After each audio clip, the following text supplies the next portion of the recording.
ଦେଖିପାରୁଥିବେ ମୋ ମା ଏବେ ଦୀପ ବୁଲଉଛି, ପୂଜାପୂଜି କରୁଛି, କାରଣ ପୂଜା ମୁଁ ଭିଡ଼ିଓଟା ଲେଟ୍ରେ ପକେଇଛି। ଆଉ ଚ୍ୟାନେଲକୁ ସବସ୍କ୍ରାଇବ୍ କରନ୍ତୁ, ଲାଇକ୍ କରନ୍ତୁ, କମେଣ୍ଟ କରନ୍ତୁ, ସବୁ କିଛି କରନ୍ତୁ। ଭାଇ ଚ୍ୟାନେଲକୁ ସବସ୍କ୍ରାଇବ୍ କଲେ ଭାଇ ବଢ଼ିବ ଆଗକୁ ଟିକେ।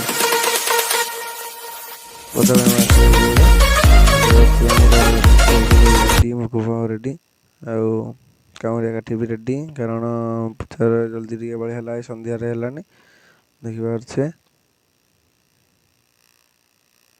ଆଉ ଆମ ଝିଅକୁ ଦେଖିପାରୁଥିବେ, ସେ କେମିତି ଦାନ୍ତ ଦେଖାଅ ଦେଖନ୍ତୁ ସିଏ ପୁରା ଏବେ ଭିଡ଼ିଓ ବନେଇବାରେ ବ୍ୟସ୍ତ।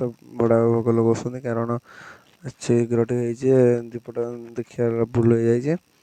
ଆଉ ଭୋଗ ଲଗା ହେଉଛି ଦେଖିପାରୁଥିବେ। ଭୋଗ ଲଗା ଅଲରେଡ଼ି ସରିଯିବ, ଦେଖନ୍ତୁ ସେଥିରେ ଅନେଇଛନ୍ତି ଭୋଗ କେମିତି ହସୁଛି କେମିତି ଆମ ଝିଅ ପୁରା ତାଙ୍କୁ ଅନେଇବାରେ ବ୍ୟସ୍ତ। ସେ କହିଲା ଧୂପ ଲଗେଇବ ବୋଲି, ଦେଖିପାରୁଥିବେ। ଆମର ତ ଭୋଗ ଲଗା ଅଲରେଡ଼ି ସରିଯିବା ଉପରେ, କାରଣ ଲେଟ୍ ଭିଡ଼ିଓ ପକାଉଛି ସେଥିଲାଗି। ଦେଖିପାରୁଥିବେ ଗାଇସ୍, ଆଉ ଚ୍ୟାନେଲକୁ ସବସ୍କ୍ରାଇବ୍ କରନ୍ତୁ, ଲାଇକ୍ କରନ୍ତୁ, କମେଣ୍ଟ କରନ୍ତୁ। MR ରାଉତ 94 को ଦେଖିପାରୁଥିବେ ଭାଇ ଗାଇସ୍।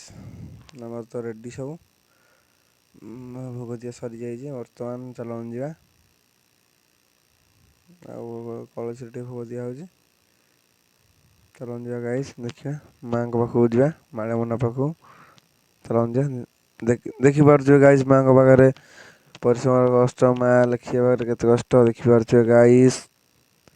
ଭାଇ ଚ୍ୟାନେଲକୁ ସବସ୍କ୍ରାଇବ୍ କରନ୍ତୁ। ଚାଲ ଯିବା ଆମର ଗାଁର ଦୃଶ୍ୟ ଦେଖିପାରୁଥିବେ। ଲିଚୁ ଫିଚୁ ଟଙ୍ଗା ହେଇକି ଗୋଟେ ରେଡ଼ି, ଚାଲନ୍ତୁ ଯିବା।